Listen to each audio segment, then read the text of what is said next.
The Philippines faces a political earthquake as the Senate officially opens impeachment proceedings against Vice President Sara Duterte, triggering fierce constitutional battles, explosive accusations, and deepening tensions with President Ferdinand Marcos Jr.'s camp in a showdown that could permanently reshape the nation's political future.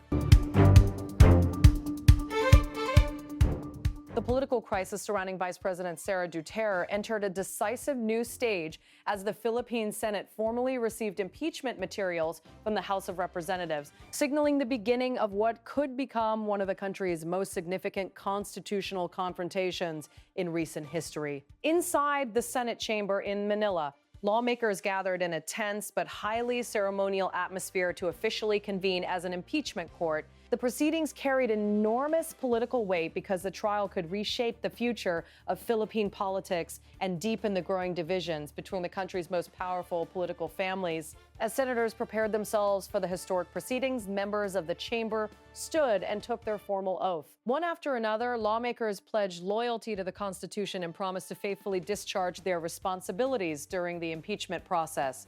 The chamber echoed with solemn declarations as senators repeated key portions of the oath together. One of the central moments came when the oath administrator declared that I will support and defend the Constitution of the Philippines. The oath then continued with another important constitutional commitment. The official further stated that I will obey the laws, legal orders, and decrees promulgated by the duly constituted authorities. Senators also pledged true faith and allegiance to the Republic of the Philippines and vowed to take their responsibilities voluntarily and without reservation. As the oath-taking ceremony concluded, the Senate formally transformed itself into an impeachment court tasked with hearing the case against Vice President Sara Duterte. The development marked a major turning point in a political controversy that has rapidly escalated into one of the Philippines' most closely watched constitutional battles.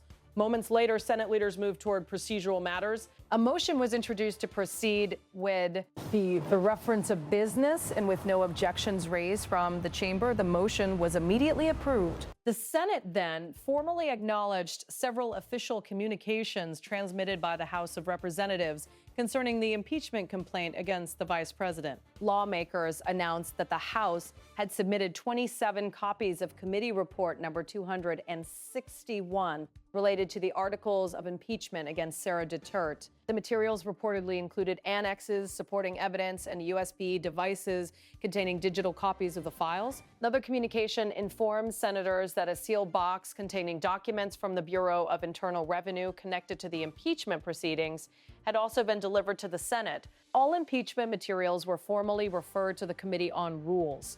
The lower chamber additionally informed the Senate about the lawmakers selected to serve as prosecutors during the impeachment trial. The prosecution panel included Representatives Luis Redondo Gutierrez, Zamora, Defensor, Diokno, De Lima, Bagao, Flores, Swan, and Chua. Their appointments signaled that the House intended to aggressively pursue the impeachment case once trial proceedings formally begin. But even before substantive arguments could start, senators quickly became engaged in an intense debate involving Senate procedure and committee authority. Questions emerged regarding whether the Committee on Rules had actually been fully constituted following recent organizational changes within the Senate. One senator openly questioned whether the committee legally existed in its current form and asked Senate leadership to clarify whether the body could validly receive impeachment-related referrals. In response, Senate officials explained that the Committee on Rules was currently operating in an acting capacity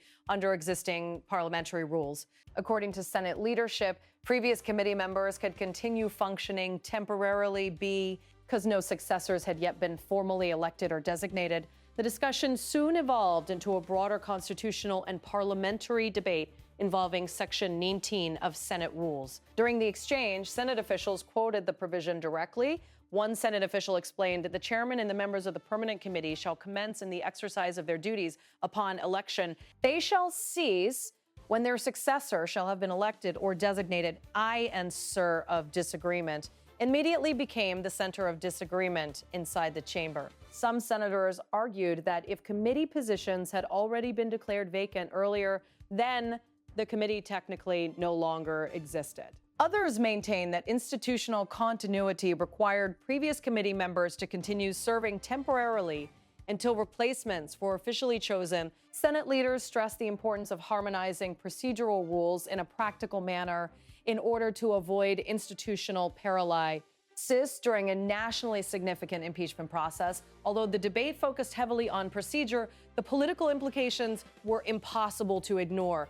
The impeachment proceedings against Sara Duterte have become one of the defining political confrontations in the Philippines, exposing the deepening rift between the Duterte and Marcos political camps. Vice President Sara Duterte remains one of the country's most influential political figures and is widely viewed as a possible future presidential contender. Because of that, the impeachment battle now carries consequences extending far beyond the Senate chamber itself. The case has also highlighted the dramatic collapse of the once powerful alliance between President Ferdinand Marcos Jr. and Sara Duterte.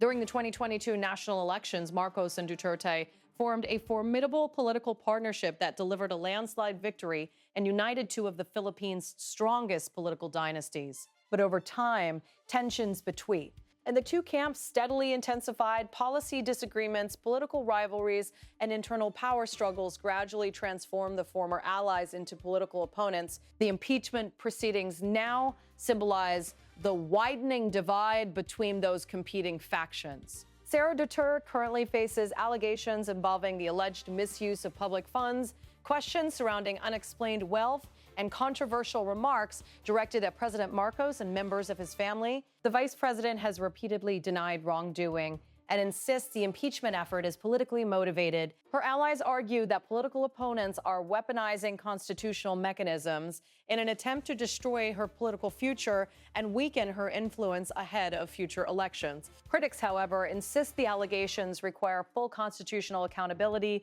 and believe the Senate must thoroughly examine all evidence presented by House prosecutors. The Senate's decision to formally convene as an impeachment court also followed months of legal uncertainty surrounding earlier impeachment attempts. Previous impeachment efforts against Sara Duterte had encountered constitutional complications after legal questions emerged regarding the so-called one-year bar rule. At one stage, the Philippine Supreme Court determined that earlier impeachment complaints violated constitutional restrictions, forcing impeachment proponents to restart the process under revised procedures. Following that ruling, congressional committees conducted further investigations and eventually concluded there was sufficient basis to move forward with new impeachment articles against the vice president. The House of Representatives later approved the complaint and formally transmitted the articles of impeachment to the Senate, paving the way for the current proceedings. As senators debated procedural issues inside the chamber, legal experts and constitutional scholars across the Philippines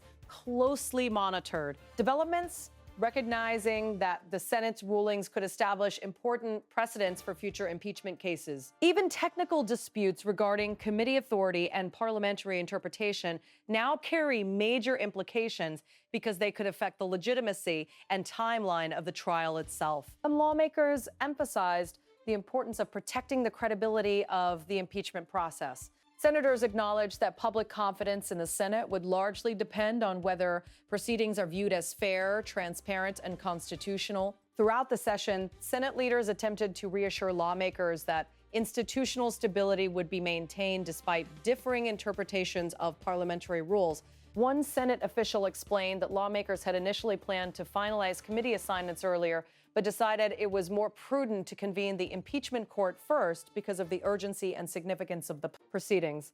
That decision, scattered how dramatically the impeachment battle has already begun, reshaping Senate operations and national political priorities.